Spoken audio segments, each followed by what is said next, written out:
Deeper level is okay, so if they're spiritual beings, which I believe they are, like it's a binary. They're either, you're on team good or team bad. You can assign any name to it you want, but like, what are these things? Are they good or bad? And I think some of them are bad.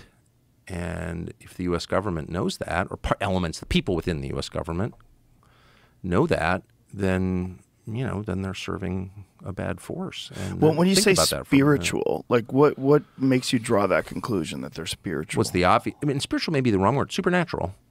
They're beyond nature as we understand it.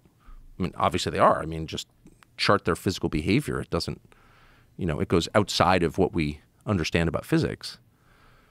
No visible means of propulsion, coming at indescribable speed, hitting the ocean, continuing at speeds that are impossible undersea. I mean, in other words, if I take a 9mm round or 7.62 by 39 and shoot you at 50 yards underwater in a swimming pool, and it's even more intense in salt water because it's denser, you could catch the bullet if it even makes it to you, right? So if you have a craft, any object underwater that's traveling at 500 knots as measured by sonar, right there you're challenging our understanding of physics. Like, what is that? How can that be? So yeah, they've tracked that. They've tracked things going 500 knots under the sea. Yeah, really. Yeah, much faster than any object can actually go undersea. Oh, for sure. Oh yeah, there's a lot of stuff going on underwater, and a lot. And there's video of these things coming out of the sky into the water and also emerging from the water. Right. Yeah. So it's all so blurry, though. I don't think it's the that transmedium video. Yeah, I don't think some of it's that blurry. I think some of it's crystal clear. We just don't have access to it. Is that what you mean? Yeah. Just we haven't seen it. Correct. So they have some stuff for sure. So, but there's just a lot going on underwater, and it's measured. And so, whatever. I mean, these are all, again, this is like the most obvious observable level of it. But then you just ask yourself, like, what is this actually?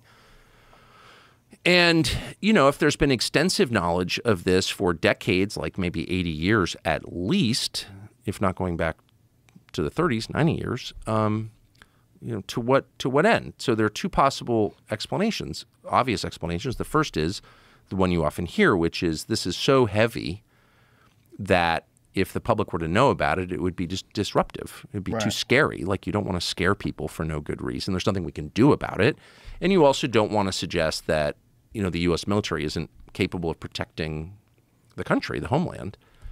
And it does suggest that. If you can't control these objects in your airspace, and that's known, if they can't, that's known, okay? Then that suggests a limit to the power of the U.S. military, and you don't want to tell people that because then they won't believe that they're safe. I get it.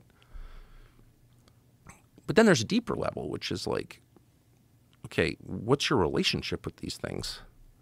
What is the U.S. government's relationship with these things? And there's evidence that there is a relationship and that it's longstanding. And that raises like a lot of questions about intent.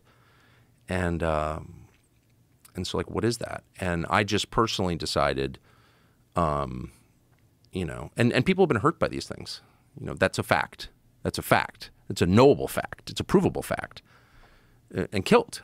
And I'm not saying millions of people have been killed by whatever these things are, but people have been killed, and it's known because it's working its way through the courts out of the VA. So, I don't know, an object that is by definition supernatural, it's above the laws of nature as we understand them, and that has resulted in the deaths of people. But we don't spend enough time thinking about like what that adds up to. Like, not good, actually, not good. How many people do you think have died from these things? I don't know, but I mean, And is it radiation sickness? Is it like what's the cause So the person that I talked to, I interviewed someone who was a Stanford medical school professor who's out there and worth talking to, by the way. And you're talking about Gary Nolan? That's exactly who I'm talking about. Who's effectively an expert witness in these cases, so he's an expert in brain injury. Do you know him? Yeah. Yeah. Entirely credible person. Checks all the boxes that I care about. He's got patents, so he's like a lot of Stanford University professors. He's like independently rich. I mean, he flew to, I live in a remote place, and he flew to my place at his own expense because he wanted to tell his story. So he's got no profit motive here. He's the most highly credentialed person at the university, practically, at Stanford Medical School. We consider that a big deal. And he's worked on this for over 10 years, assessing the injuries to U.S. servicemen from being in close proximity to these objects or having contact with these objects. And his conclusion, as you know because you've talked to him, is that there's some kind of energy coming off here that scrambles people's brains or kills them. And it's not exactly radiation, at least in his telling to me. So anyway, but the point is, people have died. Yeah. And so, it does raise a lot of questions about, like, what the hell, right? What the hell? American citizens have died and you're hiding it? Why are you hiding that? Why would you hide that? Perhaps because they don't have any explanations. Because it's so beyond our comprehension that they're still trying to piece it together. Like, I would wonder how much interaction they really do have with these things. Like, if I was from another planet or if I was some interdimensional being, I don't know how much I'd give a shit about the president. I don't know how much I'd give a shit about the government.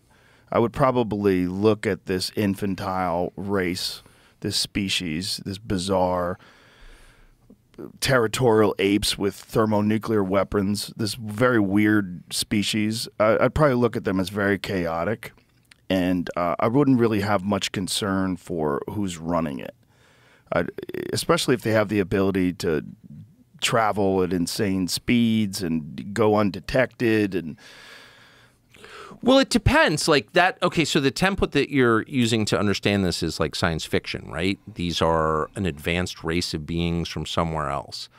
But the template that every other society before us has used is a spiritual one. Mm-hmm. There is a whole world that we can't see that acts on people, a supernatural world that's acting on us all the time for good and bad. Every society has thought this before ours. In fact, every society in all recorded history has thought that until, I'll be specific, August 1945, when we dropped the atom bombs on Hiroshima and Nagasaki. And all of a sudden, the West is just officially secular. We're God. There is no God but us. And that's the world that we have grown up in. But that's an anomaly. Like, no one else has ever thought that. There's never been a society that thought that. Every other society has assumed, and they've had all kinds of different explanations, and the details differ. But the core idea does not differ, never has differed from caves until now, that we're being acted on by spiritual forces at all times. And so to someone born before or living before 1945, I think it would have been much more obvious that this is the thing that every society has written about. And in fact, that battle, that unseen battle around us, that spiritual battle, has like been the basis of every society, of every religion, not just Christianity. So like it just, once you discard your very, very recent assumptions, relatively speaking, about how the world works, you're like, well, that kind of seems like the obvious explanation, right?